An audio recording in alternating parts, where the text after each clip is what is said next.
Si les Occidentaux sont prêts à aller jusque-là, c'est bien parce que l'objectif de toute cette opération, l'objectif de la présence de troupes de l'OTAN et américaines en Ukraine, c'est bel et bien l'objectif d'attaquer la Russie. Il faut bien comprendre que le territoire russe serait en partie préservé d'une guerre nucléaire. Il faut bien comprendre que c'est la vieille Europe qui serait la première détruite. Et tout ça pourquoi ? Pour permettre à l'Ukraine d'entrer dans l'OTAN. Disparition, l'assassinat de centaines de millions de personnes. Tout ça pour permettre à l'Ukraine d'entrer dans l'OTAN. Les Russes envoient un message sans fioriture, à la fois à Washington, à la Commission de Bruxelles, au gouvernement de Berlin, au gouvernement de Paris, mais aussi à Londres, et puis à tous les gouvernements européens qui sont dans l'OTAN. Les Russes viennent d'envoyer un message comme quoi qu'il arrive, ils ne laisseront pas passer l'Ukraine dans le cadre de l'OTAN. Je l'ai déjà dit 10 fois lors d'interventions télévisées. Et donc que les Russes sont prêts à tout.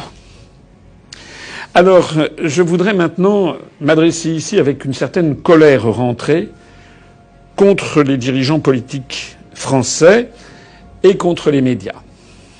Est-ce que vous vous rendez vraiment compte de ce que vous faites ? Alors moi, je dis ici à tous les Français qui m'écoutent, nous avons affaire à la première puissance nucléaire planétaire. Nous avons affaire au peuple russe. Nous n'avons pas affaire uniquement à Vladimir Poutine. Nous avons affaire à toute la hiérarchie militaire, tout l'état-major russe. Une très grande partie du peuple russe, quoi qu'on en dise dans les médias occidentaux, soutient Vladimir Poutine. Vladimir Poutine n'est pas Hitler. Vladimir Poutine n'a jamais dit qu'il s'attaquerait à des pays de l'OTAN. Vladimir Poutine a toujours dit que la Russie avait besoin d'une zone de protection et donc a toujours demandé que l'Ukraine n'entre pas dans l'OTAN et que les Russes ne transigeront pas, dussent-ils aller jusqu'à la guerre nucléaire. Dussent-ils aller jusqu'à la guerre nucléaire. Alors moi je voudrais ici quand même que les esprits se refroidissent. Est-ce que l'on comprend ce qui se passe ? Est-ce que l'on comprend que l'Occident et l'Union européenne sont en train de chauffer les esprits des populations au point qu'elles imaginent qu'il serait assez normal d'avoir un conflit nucléaire avec la Russie pour que l'Ukraine, qui n'entrera pas dans l'Union européenne, d'ailleurs les pays de l'Union viennent de le dire, pour que l'Ukraine puisse éventuellement adhérer à l'OTAN. On voit bien qu'il y a ici une partie de bras de fer énorme qui se produit. On voit bien que ce qui compte, ce n'est pas du tout la liberté de l'Ukraine et la démocratie en Ukraine. Les Occidentaux s'en fichent pas mal. Si les Occidentaux sont prêts à aller jusque-là, c'est bien parce que l'objectif de toute cette opération, l'objectif de la présence de troupes de l'OTAN et américaines en Ukraine, c'est bel et bien l'objectif d'attaquer la Russie. Nous voyons s'envoler le prix du gaz, du pétrole, des hydrocarbures, bientôt le prix des céréales, ça a déjà commencé, le prix de tous les métaux est en train de flamber, l'inflation arrive, l'inflation gagne, le niveau de vie des Français va rétrograder à toute allure, et tout ça pourquoi ? Pour que l'Ukraine puisse entrer dans l'OTAN. Il est absolument inadmissible que nous risquions d'entrer en conflit nucléaire avec la Russie pour des raisons qui échappent complètement au peuple français.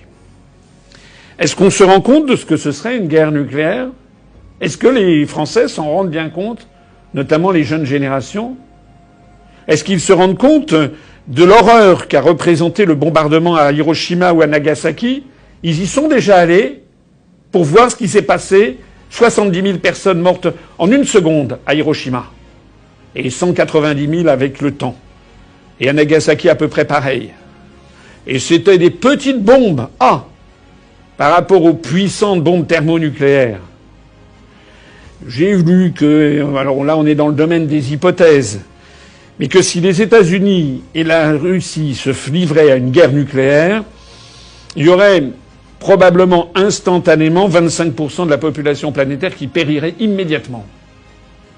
Mais ceux qui survivraient seraient dans une situation épouvantable parce que il se produirait un tel dégagement de poussière radioactive montant dans la stratosphère que pendant 2, 3 ou 4 ans, la planète serait plongée dans l'hiver nucléaire.